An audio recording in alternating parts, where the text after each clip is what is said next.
Hola, estoy Dr. John Bennett, televisando de Miami para neurocirugía.tv. Vamos a seguir con nuestro congreso con Julio No está C- vivo ahora. César Pérez. Por favor, ahora Julio va a hablar de anatomía microquirúrgica del lóbulo temporal. Y quiero preguntar a Julio para cerrar la otra ventana, por favor, porque hay ruido de su otro, de su teléfono, yo creo. Y primero déjame introducir a dos estudiantes y ellos pueden hablar rápido. ¿Quién es? Hola, Walter. Buenos días, doctor Bennett.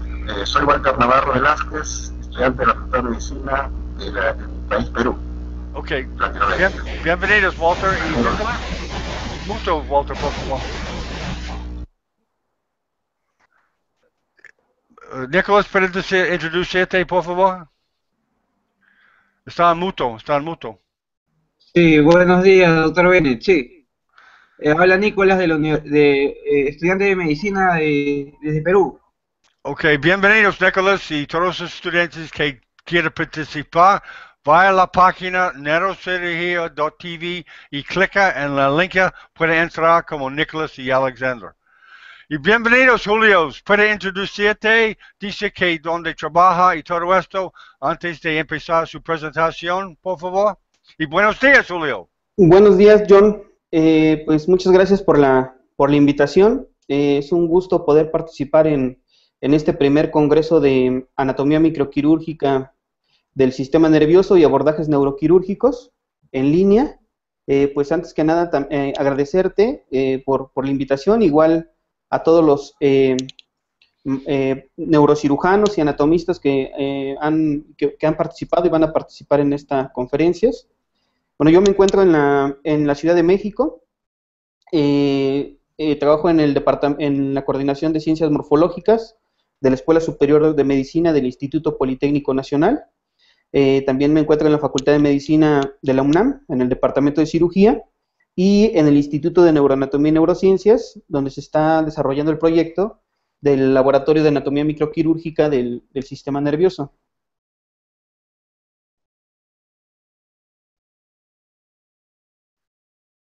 ¿Sí me escuchan? Ok, sí, se puede escuchar. Ok, Julio, ¿puede empezar su presentación, por favor? Ok. Tú tienes buen background allá con el cerebro. Ok, bien. Ok, ¿ya se ve la presentación? Sí, puede ver bien. Ok, bueno, pues la idea es hablar sobre anatomía microquirúrgica del lóbulo temporal, dentro del primer congreso de anatomía microquirúrgica del sistema nervioso y abordajes neuroquirúrgicos. Bueno, este trabajo sobre la anatomía del lóbulo temporal, con un enfoque neuroquirúrgico, los hemos estado realizando en el laboratorio de neuroanatomía de la Escuela Superior de Medicina del Politécnico, donde tenemos ahí una sección de investigación en la parte de anatomía quirúrgica. Bueno, sabemos que, como hemos mencionado en algunas ocasiones, el lóbulo temporal es una perla neuroanatómica, lo hemos mencionado ya anteriormente. Publicamos un artículo en esta revista digital, que es la revista de Neurociencias 30 días, donde detallamos sobre por qué lo consideramos una perla, ¿no? De punto de vista funcional, de punto de vista anatómico, de punto de vista de la patología y del abordaje quirúrgico, pues es una maravilla. Y nos hemos abocado en los últimos años al estudio de esta región. Sabemos que en anatomía y en neurocirugía hay varias regiones anatómicas que son muy importantes, ¿no? Y que son realmente perlas o joyas desde el punto de vista anatómico y quirúrgico. Una de ellas es esta región, la región del seno cavernoso. Es un corte transversal de la región celar. Encontramos a la silla turca, donde se encuentra la hipófisis, y a los lados lo que serán los senos cavernosos, con la carótida interna dentro del seno. Sabemos que desde el punto de vista quirúrgico, desde el punto de vista anatómico, el seno cavernoso o la región celar es muy, muy detallada.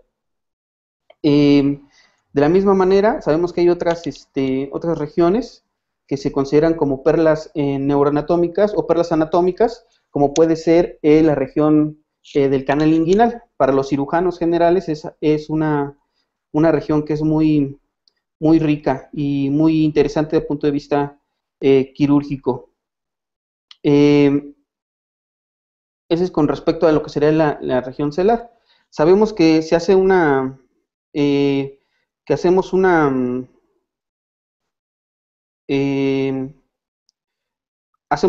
una correlación clásica de lo que es lo que será el hipocampo, que es una estructura que se encuentra dentro del lóbulo temporal, con el caballito de mar.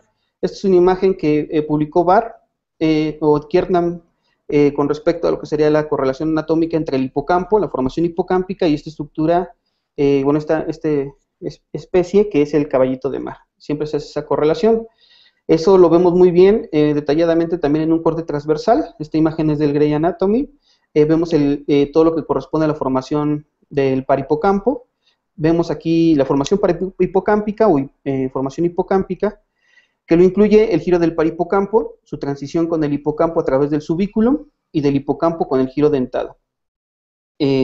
Sabemos que dentro del el hipocampo se divide en campos amónicos, una división citoarquitectónica, se dividen en 4 campos amónicos, y de ellos el más importante o que tiene relevancia quirúrgica y patológica, pues es el campo amónico 1, conocido como el sector de Sommer.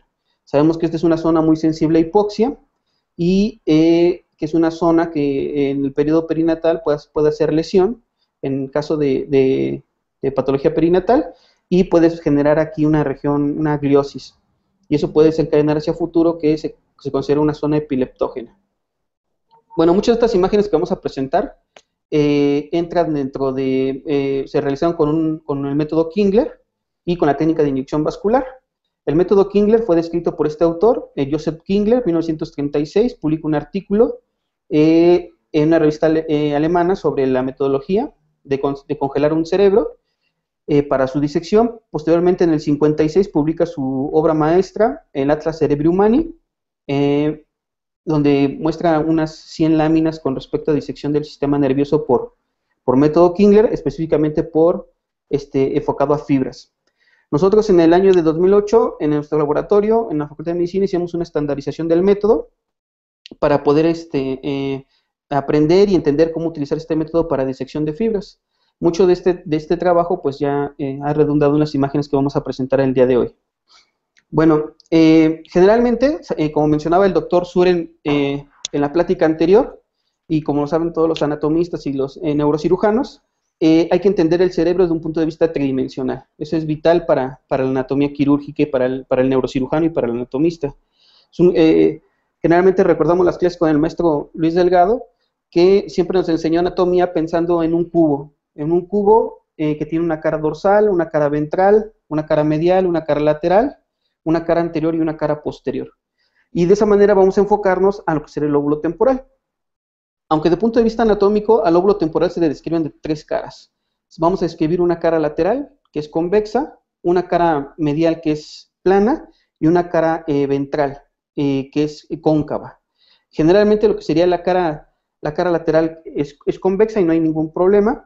La cara medial se continúa con la cara ventral. Entonces ahí es donde vamos a hacer unas pequeñas anotaciones. Este es el encéfalo completo. Sabemos que el encéfalo está formado por 3 estructuras: los hemisferios cerebrales, el tallo cerebral y el cerebelo, con sus 3 caras también, la cara lateral, la cara medial y la cara ventral. En un corte de Charcot, que el corte de Charcot sabemos que es un corte coronal a nivel de los cuerpos mamilares, identificamos las 3 caras del hemisferio: la cara medial, que es plana, la cara lateral, que es convexa, y la cara ventral, que es cóncava. Es un poco cóncava, y aquí encontramos a nuestro objeto de estudio, que es el lóbulo temporal. Encontramos a la cisura lateral o de Silvio, separándolo del lóbulo frontal, hacia abajo el lóbulo temporal con sus 5 giros.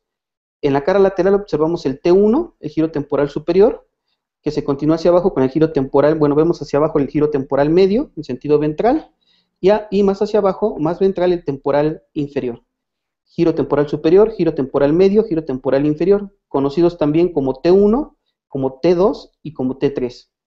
En la cara ventral vamos a encontrar el giro T4, que corresponde al giro occipito temporal medial, y el giro T5, que es el giro del parihipocampo. Este giro del parihipocampo, como habíamos mencionado, se repliega sobre sí mismo para continuarse con el hipocampo y después con el giro dentado. Esto corresponde a la formación hipocámpica y es lo que se conoce como la región temporal mesial. La región temporal mesial es también una zona específica del lóbulo temporal que tiene muchos detalles, tanto de punto de vista anatómico como de nómina, y que es importante ya que aquí se encuentra una zona, o en algunos pacientes con epilepsia, se encuentra la esclerosis temporal mesial, y que es un sitio donde se puede enfocar el tratamiento quirúrgico de los pacientes con epilepsia refractario al tratamiento médico. Entonces, en esta diapositiva vimos las tres caras del lóbulo, se pueden observar las tres caras. Una cara dorsal del lóbulo temporal, una cara lateral del lóbulo temporal y una cara ventral del lóbulo temporal. Vamos a ir analizando cada una de estas caras. Vemos la cara lateral, vamos a empezar con la cara lateral. Sabemos que para acceder a la cara lateral del lóbulo temporal, tenemos que enfocarnos a la región temporal del cráneo. Vemos aquí la arteria temporal superficial con su rama frontal y su rama parietal. Sabemos que es el primer plano en anatomía y en cirugía sabemos que seguimos un orden en el aspecto topográfico de superficial a profundo. El primer plano para acceder a la cara lateral sería la región del cuero cabelludo o de la piel cabelluda, donde encontramos estas arterias, las arterias temporales superficiales y la vena temporal superficial, y las ramas cutáneas del nervio facial. Sabemos que esta es una zona muy frecuente de abordaje hacia lo que será el compartimento intracraneal, en los abordajes que realiza el neurocirujano. Ese es el primer plano. Después el segundo plano, lo que hicimos es que encontramos a lo que es el diploe óseo, con su tabla externa y su tabla interna. Observamos en esta imagen donde se fresó, se retiró el hueso y se dejó solamente los sitios de unión o las suturas. En esta región temporal encontramos a la articulación temporoparietal, que sabemos que es una articulación de tipo sutura biselada. Hacia arriba encontramos la línea temporal superior, que es la inserción del músculo temporal. Y en un plano más profundo encontramos esta arteria, que es la arteria meningea media. La arteria meningea media sabemos que es una arteria que se relaciona con un punto craniométrico que se llama terion. Aquí encontramos el terion, y del terion se relaciona con la arteria meningea media que habíamos mencionado, ahí en la cara lateral. En este caso, ya se retiró la dura madre. Vemos aquí la articulación que mencionamos, la articulación temporoparietal, que es una sutura dentada, y vemos su correlación o su proyección con la cisura lateral o de Silvio. Sabemos que aquí, por abajo de esto, se encuentra la cisura lateral. Aquí está el lóbulo frontal, el lóbulo temporal. Ubicamos esta vena, que es la vena anastomótica menor de la B, que está comunicando la vena silviana superficial con el seno transverso. Puedes invocar al seno transverso o ya propiamente en el seno sigmoideo. Es el siguiente plano, una vista lateral. Tenemos esta otra imagen, vemos aquí nuevamente la articulación temporoparietal,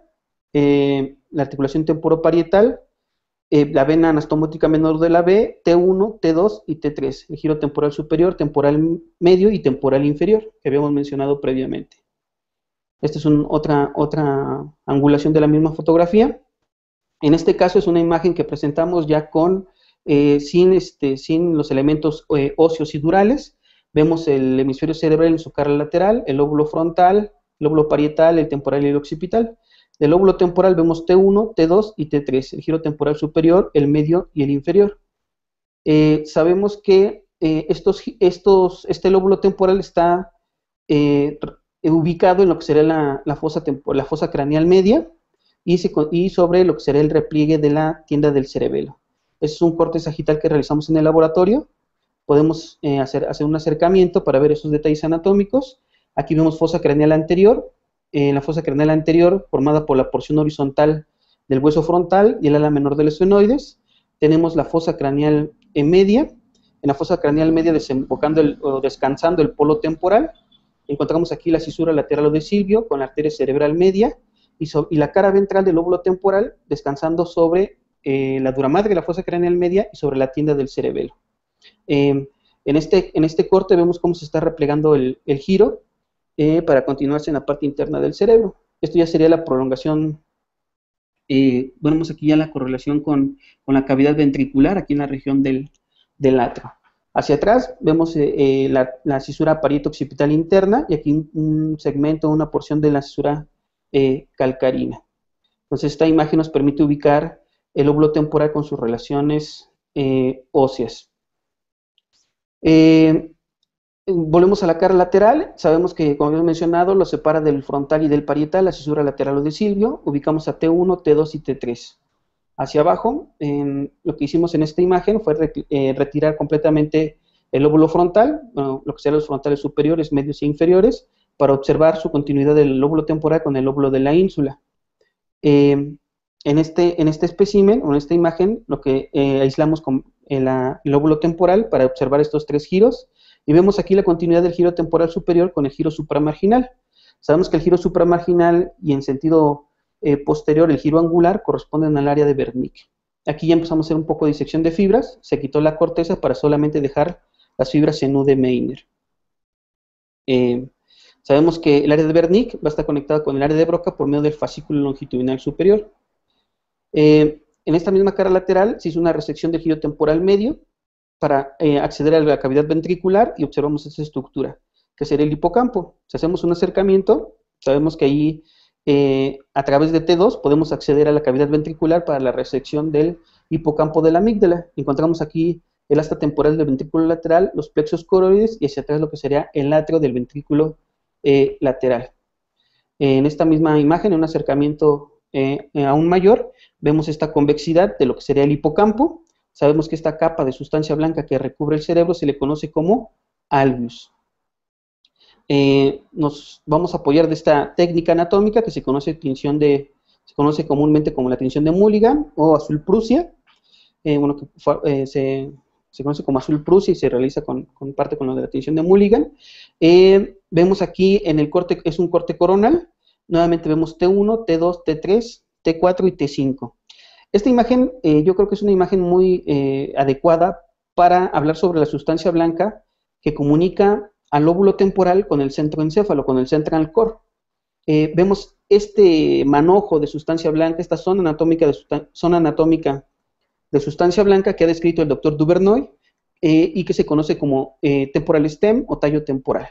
El tallo temporal se refiere a los axones que están conectando las áreas corticales o las del lóbulo temporal con el centro encéfalo, con lo que sería el tálamo, con lo que serían los núcleos de la base. Sabemos que hay algunas zonas, algunos abordajes que hacen sección del temporal stem para acceder al ventrículo, para resecar la región temporomesial o la amígdala. Ese sería, supongamos, en un abordaje a través de la cisura lateral o de Silvio, a nivel del himen insular, surco insular inferior, se puede seccionar aquí esta zona del tallo temporal y acceder al ventrículo. ¿Qué tipo de fibras tiene el tallo temporal? Pues tiene fibras del fascículo unciforme, del fascículo occipito frontal inferior. Algunos autores describen también parte de la vía visual dentro del temporal stem. Entonces es una zona anatómica interesante, el temporal stem, y que podemos apreciar en esta técnica. Sabemos que el hipocampo se le conoce también como el cabellito de mar, como ya hemos dicho, o el gusano de seda. Si nos vamos otra vez a la cara lateral, temporal superior, temporal medio y temporal inferior, sabemos que el giro temporal superior se encuentra en unos giros que se conocen como giros temporales transversos y que corresponden al área 41 y 42 de Brodmann. Y alrededor se encuentra el área 21 y el área 22 de Brodmann, la auditiva secundaria o de asociación. Sabemos que aquí se integra la información auditiva. Lo que hicimos es que retiramos en un primer plano la corteza, por método Kingler se empieza a retirar la corteza, y dejamos puras fibras de asociación cortas, que sería el primer plano. Primer plano, corteza. Segundo plano, fibras de asociación cortas. Después retiramos ese plano de fibras de asociación cortas, que es un plano en puras fibras en U, y en un tercer plano vamos a encontrar este fascículo, que es la parte temporal del fascículo longitudinal superior. Como habíamos mencionado, esta es la cisura lateral o de Silvio, este es el giro supramarginal, y en la profundidad del giro supramarginal encontramos al fascículo longitudinal superior que me está conectando con el área de Broca. Sabemos que es el área de la comprensión con el área de expresión del lenguaje. Hacia acá encontramos el lóbulo de la ínsula.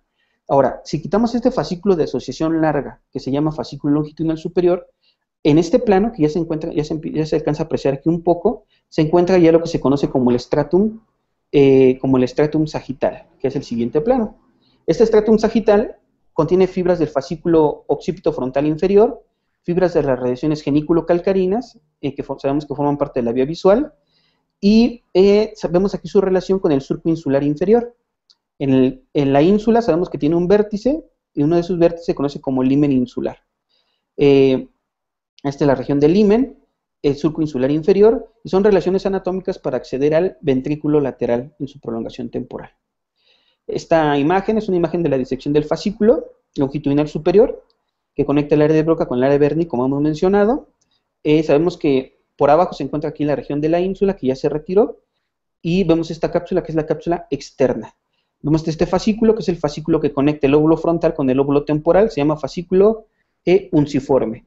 Y en esta zona anatómica viene el fascículo occipito frontal inferior. Entonces son los fascículos de asociación largas que encontramos en la profundidad del lóbulo temporal en una cara lateral. Estos fascículos. Vamos a ir mencionando un poco funcional más adelante. Vemos aquí este detalle anatómico que es muy importante desde el punto de vista de accesos hacia el lóbulo temporal, hacia el asta temporal del ventrículo lateral, que es el asa de Meyer.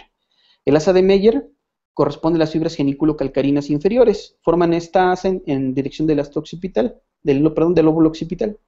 Sabemos que al momento de hacer accesos transcorticales por la cara lateral del lóbulo temporal, o transurcales, transgirales, lo que se puede hacer es que se puede lesionar esta asa de Meyer y dejar como déficit una cuadrantanopsia. De ahí que, desde el punto de vista anatómico, es muy importante el conocimiento de esta región.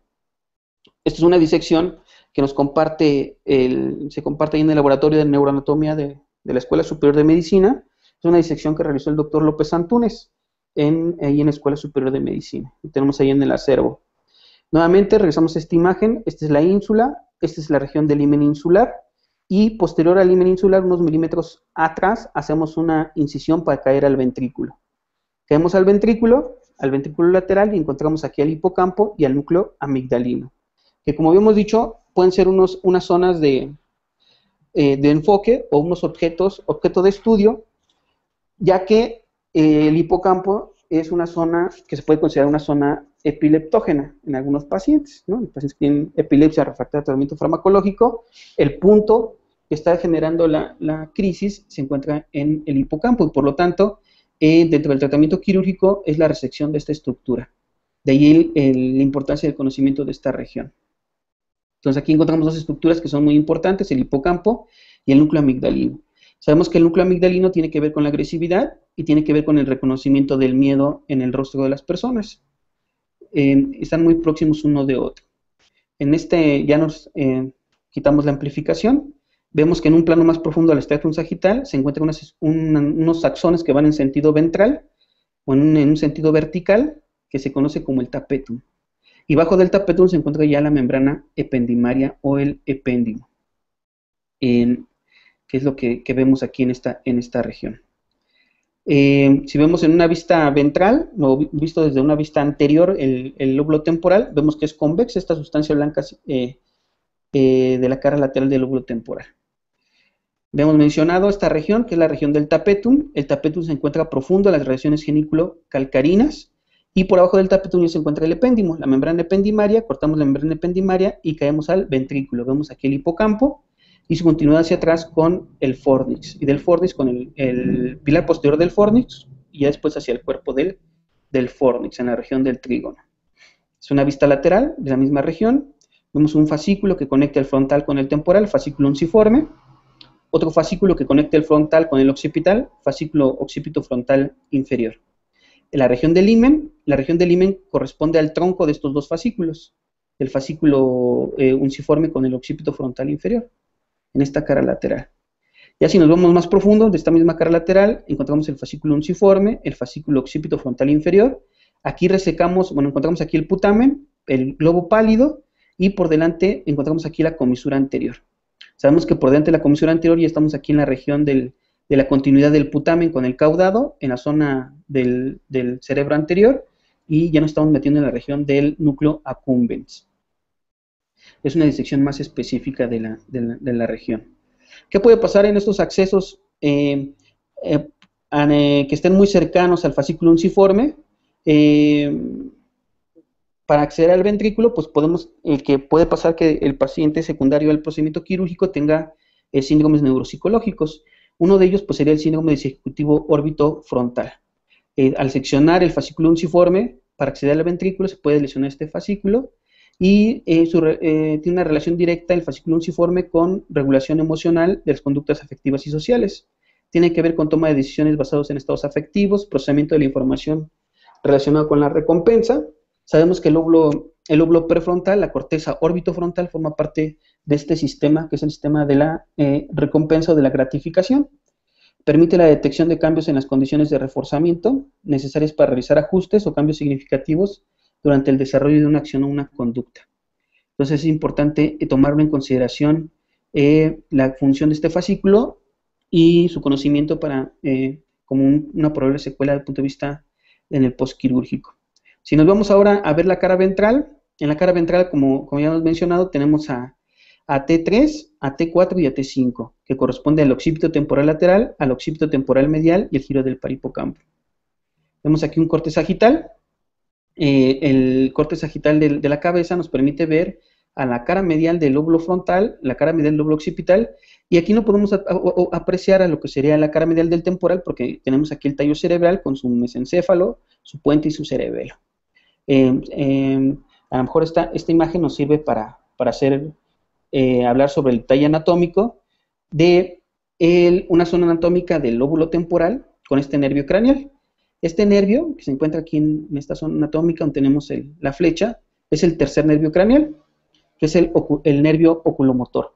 Sabemos que es uno de los nervios craneales que focaliza en pacientes con hipertensión intracraneal por herniación del uncus. El uncus en la cara medial del lóbulo temporal, que vamos a ver en un momento. Vemos aquí el tercer nervio craneal. El lóbulo temporal está en sentido medial este nervio. Por arriba vemos una arteria y por abajo vemos otra arteria.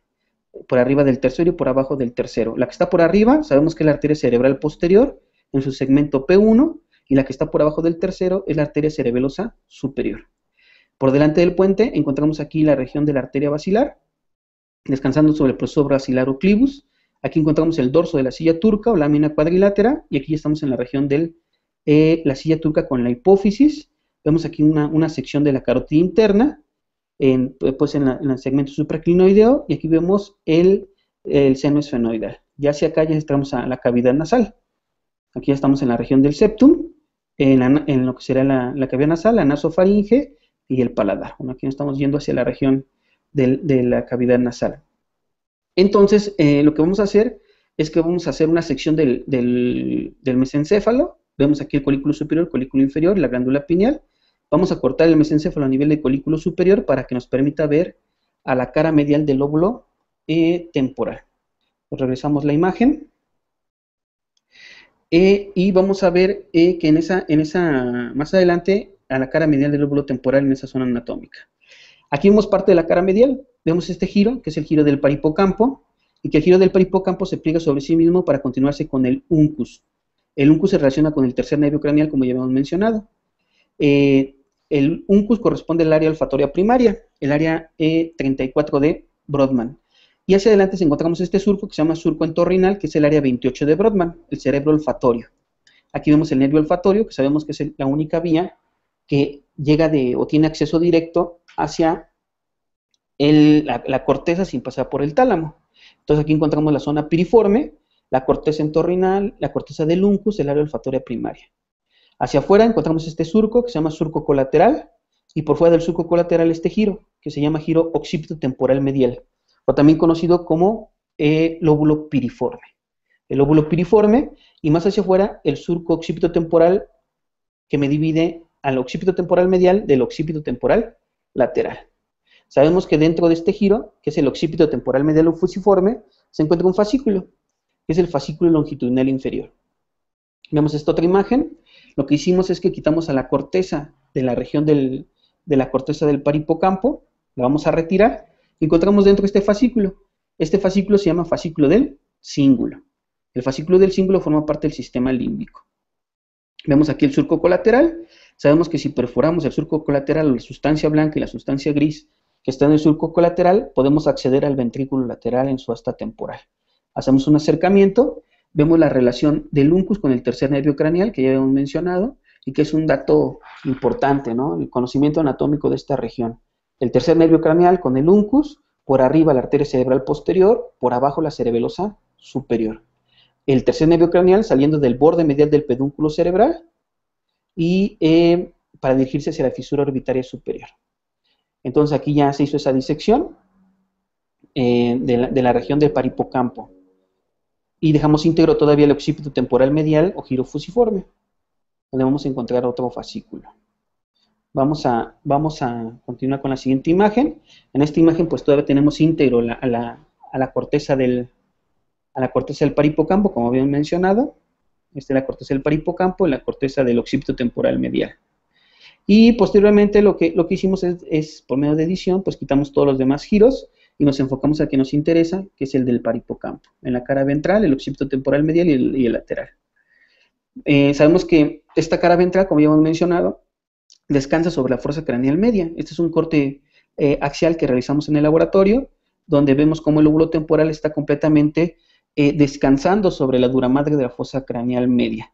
Está en relación muy directa con la dura madre de esta región. Sabemos que hay tumores de esta región, como meningiomas de la fosa craneal media, que pueden comprimir el lóbulo temporal y dar alteraciones en la conducta.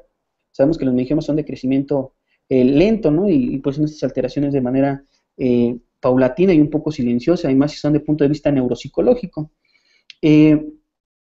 Entonces vemos aquí esta correlación anatómica en este corte axial. Fíjense, aquí tenemos dos perlas neuroanatómicas, ¿no? Que como ya lo habíamos manejado, que sería la región celar, con la carótida interna y los senos cavernosos, en el segmento cavernoso, y por fuera los lóbulos temporales, ¿no? Y la maravilla de la anatomía del sistema nervioso. Entonces ahí esa la pusimos para ver la correlación del lóbulo temporal con esta región. Aquí está en el sentido contrario, es el otro segmento del espécimen. Vemos aquí al lóbulo temporal en la fosa craneal media. Aquí lo ponemos.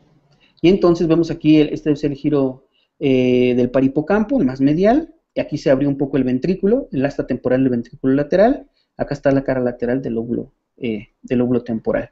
Y aquí ya se reclina un poco lo que sería la tienda del cerebelo. Este ya es el compartimento infratentorial, en la región del puente, el cuarto ventrículo con el cerebelo en la parte dorsal, por delante del puente, lo que será, o lo que es, la arteria basilar. Como rama colateral, la cerebelosa superior. Y si esta es la cerebelosa superior, debe haber un nervio por arriba de la cerebelosa superior. Este nervio que está por arriba de la cerebelosa es el tercer nervio craneal, ¿no? Si nos ubicamos de una manera un poco más correcta. Vemos esta cara, que es la cara medial del hemisferio, nuevamente, pero el puro encéfalo, sin las relaciones óseas y meningias. La cara medial del lóbulo temporal. Hacemos la sección, como habíamos comentado, a nivel del colículo superior, y vemos la exposición de este giro, que es el giro del parihipocampo. Ahora, este giro del parihipocampo se divide en tres segmentos, esta formación hipocámpica. Una parte anterior, que es la zona anatómica que está por delante del punto coroideo, de aquí para adelante, la parte anterior del parihipocampo. Luego vamos a poner otra línea imaginaria que va a pasar por la parte posterior del pulvinar. Entonces, esa es una referencia anatómica, por atrás del pulvinar y a nivel del punto coroideo. Entonces, el giro del parihipocampo se divide en tres segmentos, una porción anterior, una porción media y una porción posterior. Así, en la parte posterior vemos el punto de unión entre la cisura parieto-occipital interna y la cisura calcarina, en este punto que se conoce como punto coroideo. Esta zona anatómica es una zona anatómica muy interesante y muy rica, ¿no? La región temporomesial. Vemos que medial a lo que es el giro del parihipocampo, se va a encontrar aquí lo que es la fimbria, y en relación con la fimbria, la fisura coroidea, que también es una forma de acceso hacia el asta temporal del ventrículo lateral. Aquí encontramos el punto coroideo, la parte anterior, la parte media y la parte posterior de la formación del parihipocampo.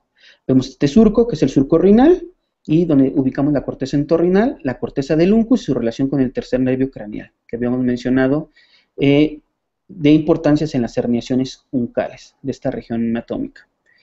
Posteriormente, editamos la imagen, y entonces, para quedar nada más con esta región temporomesial, y vemos aquí la correlación del tercero con el uncus.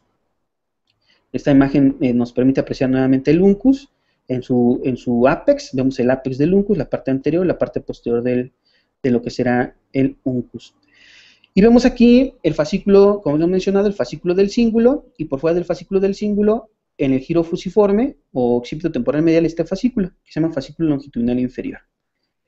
Vemos aquí el fascículo longitudinal inferior, y sabemos que su lesión se relaciona con un síndrome que se conoce como un síndrome neuropsicológico que se llama como prosopagnosia, y que lo describe de forma magistral este doctor Oliver Sacks en su libro El hombre que confundió a su esposa con un sombrero. El doctor P, que tenía como característica clínica un déficit en el reconocimiento de los rostros familiares. Bueno, si nos vamos más hacia en la profundidad del giro del parahipocampo, encontramos esa estructura que es el giro dentado. Ya aquí reclinamos parte del uncus y vemos aquí la banda de Giacomini, y vemos a los demás giros de la región. Vemos en el fondo, vemos en relación con el uncus esta cisterna, que es la cisterna crural, que está limitada por el uncus y el pedúnculo cerebral. En el fondo de la cisterna crural, el tracto óptico, que iba a llegar al geniculado lateral. Y vemos aquí el núcleo pulvinar, en esta región. Dice, en correlación con la función de lo que sería la formación hipocámpica, específicamente el hipocampo, más recuerdos tengo yo que los que habrán tenido todos los hombres desde que el mundo es el mundo. ¿Quién comentó esto?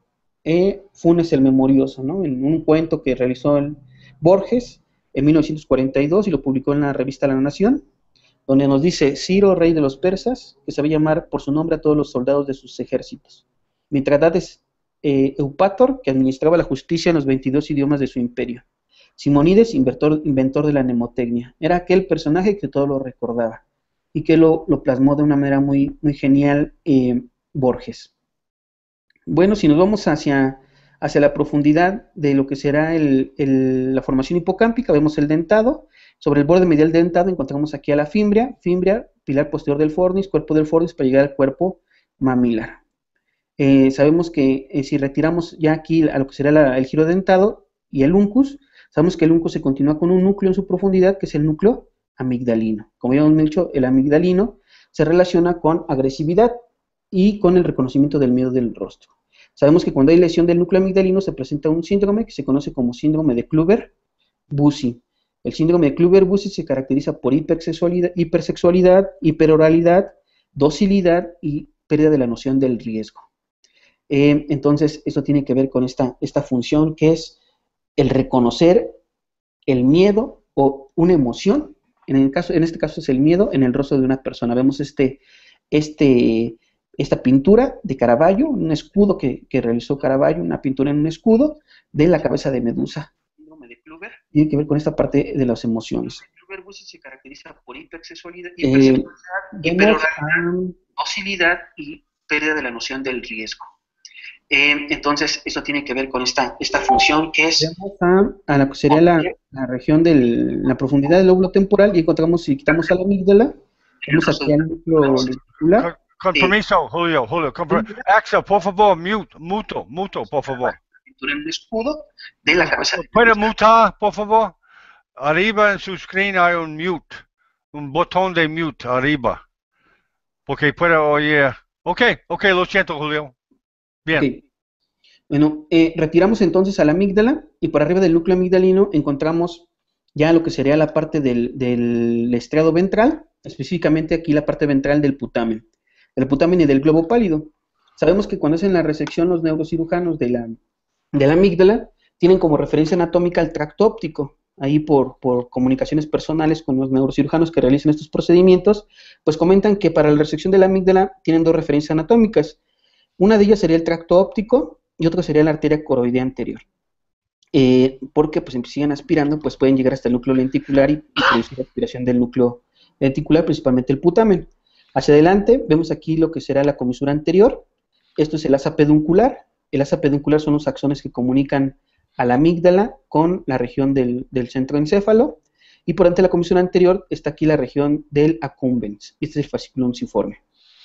Ya para la cara dorsal, si nos vamos hacia la cara dorsal del hemisferio cerebral, específicamente el lóbulo temporal, vamos a encontrar que se encuentran estos giros, que son los giros temporales transversos o de Helsch, área 41 y 42 de Brodmann, auditiva primaria.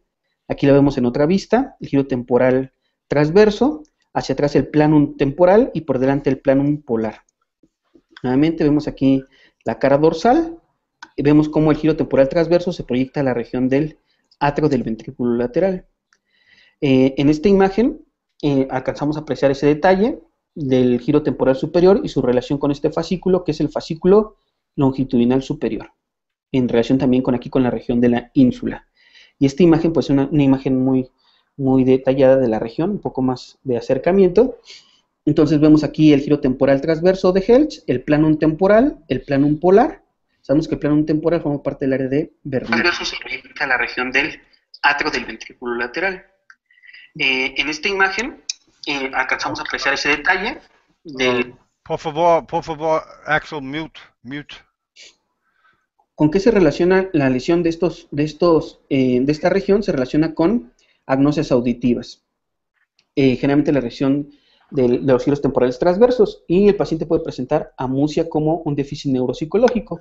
Hay toda una somatotopía de esta región, de la región de los giros temporales transversos, que tienen que ver con el reconocimiento del tono, de la melodía, del ritmo, del timbre y la dominancia de un hemisferio versus el otro, ¿no? En este caso vemos que el hemisferio derecho es más dominante para la percepción auditiva. Pues vamos haciendo esa correlación.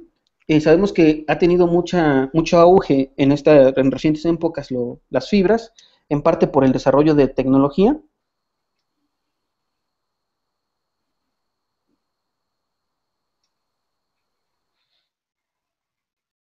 Si nos vamos a la parte de irrigación del que sería el lóbulo temporal, sabemos que el lóbulo temporal está irrigado por la arteria cerebral posterior, por parte de la arteria cerebral media, por parte de la cerebral, de la arteria coroidea anterior. Entonces aquí vemos la cara ventral del lóbulo temporal. Este es un cerebro inyectado con látex. Y vemos aquí al sistema vértebro-basilar, el nervio óptico con el quiasma óptico. Lateral al quiasma óptico sabemos que encontramos a la carótida interna. Aquí está el quiasma, lateral está la carótida interna, y de la carótida interna va a salir una arteria que es importante para la irrigación del lóbulo temporal, que es la arteria coroidea anterior. Nuevamente en esta imagen vemos aquí la correlación del uncus, la irrigación del lóbulo temporal por la parte ventral, y el tercer nervio craneal y la coroidea anterior lateral al quiasma óptico. Posteriormente, ¿qué hicimos? Hicimos la inyección vascular y después hicimos el procedimiento de Kingler, de congelación, y cortamos el tallo cerebral, cortamos el puente. Entonces vemos aquí esta arteria, que es la arteria basilar, la arteria cerebelosa superior, ¿no? Por abajo del tercero, la arteria cerebral posterior por arriba del tercero. Y paralelo el tercer nervio craneal a una arteria que es la arteria comunicante posterior. Esos detalles anatómicos son importantes en esta región. Aquí vemos la carótida interna, lateral al quiasma óptico, la comunicante posterior para llegar a comunicar con el sistema de la cerebral posterior. Vemos aquí el segmento P1, el segmento P2 de la cerebral posterior en la cisterna crural. Vemos esto que es el uncus, el giro del parihipocampo, el surco colateral, y vemos cómo la arteria cerebral posterior se mete en esta cisterna perimesencefálica y va dando ramos corticales para irrigar la formación parihipocámpica. De aquí, de lo que sería la carótida interna, va a salir una arteria que conocemos como coroidea anterior, que va a entrar por el punto coroideo, que vamos a ver en esta siguiente imagen. Vemos aquí el nervio óptico, el quiasma óptico, como habíamos mencionado, lateral al quiasma, la carótida, y de la carótida sale una arteria para irrigar el lóbulo temporal, la formación hipocámpica, específicamente llamada coroidea anterior, que es esta imagen que estamos apreciando en esta diapositiva. Aquí ya se quitó la corteza por medio del método Kingler. Nuevamente vemos aquí la carótida interna, lateral al quiasma, y aquí el origen de la arteria coroidea anterior. Y esta arteria coroidea anterior tiene un segmento cisternal y después un segmento plexual, y se dirige hacia el punto coroideo. Entonces, en esta imagen vemos de una manera muy detallada el punto esto que mencionamos del tercer nervio craneal con el uncus y con el giro lateral cerebral posterior y la cerebelosa superior. Este detalle anatómico es interesante, ¿no? Para el trayecto paralelo a la comunicante posterior, principalmente en correlación con lo que ya hemos mencionado y conocemos, que es los aneurismas de la comunicante, que pueden comprimir al tercero y darme un síndrome del tercer nervio craneal. Ok, vemos esta siguiente imagen. Esta es una imagen que nos agrada bastante. Vemos a la carótida interna, y de la carótida interna el origen de la coroidea anterior para dirigirse hacia el punto coroideo, para irrigar el lóbulo temporal. Entonces está el origen de la coroidea anterior. Esta imagen ya lo hemos mencionado, la irrigación del lóbulo temporal o de la cara ventral por la arteria cerebral posterior. Sabemos que de la cerebral posterior, el segmento P2, en el subsegmento P2A y el segmento P2P, se originan ramas, entre ellas las arterias coroideas posteriores, las coroideas posteromedial y posterolateral. Es una imagen también similar de la misma región anatómica. Ahí tenemos la correlación de esta arteria, que es la cerebral posterior en el segmento P2, en el P2A, y vemos aquí el cuarto nervio craneal en la cisterna perimesencefálica. Cómo van bordeando lo que sería el lóbulo temporal, lo que sería el mesencéfalo. En este caso vemos aquí el puente con el locus ceruleus para irrigar a la formación del parihipocampo. Vamos en otro sentido, toda esta región, sabemos que en el fondo aquí también se encuentra la vena basalo de Rosenthal. Para llegar aquí en la parte posterior, la cerebral posterior, y dividirse en las ramas terminales, que es la parieto occipital y la calcarina. De la cara lateral sabemos que el lóbulo temporal está irrigado por los ramos temporales de la cerebral media, una arteria temporal anterior, una media y una posterior, y como rama terminal, para el giro supramarginal, la arteria angular, como rama terminal de la cerebral media. En la cara lateral, dentro del drenaje venoso del lóbulo temporal, ya lo habíamos mencionado cuando vimos las relaciones craneométricas, con las suturas y con la dura madre. Vemos aquí esta vena, que es la vena silviana superficial. La vena silviana superficial hacia adelante va a drenar al seno esfenoparietal, y hacia atrás se va a continuar con las venas anastomóticas. La menor es la vena anastomótica menor de la B, una vena cortical descendente que llega al seno transverso. Sabemos que para las lobectomías temporales esta vena es una referencia anatómica importante. Ya lo ha mencionado también el doctor Víctor Hugo Pérez en las presentaciones sobre esta región anatómica, del cuidado que se debe tener con esta vena. Vemos el giro temporal superior, el temporal medio y el inferior, y vemos las arterias temporales previamente mencionadas. Bueno, pues ahí es un poco sobre el detalle anatómico de esta región, de la región del lóbulo temporal.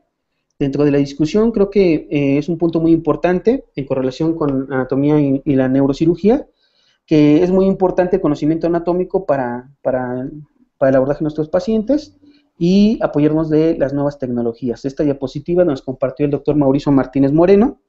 Me gusta mucho porque comparte la filosofía de nuestro laboratorio, que es el conocimiento anatómico más el empleo de nuevas tecnologías da mejores resultados en el paciente.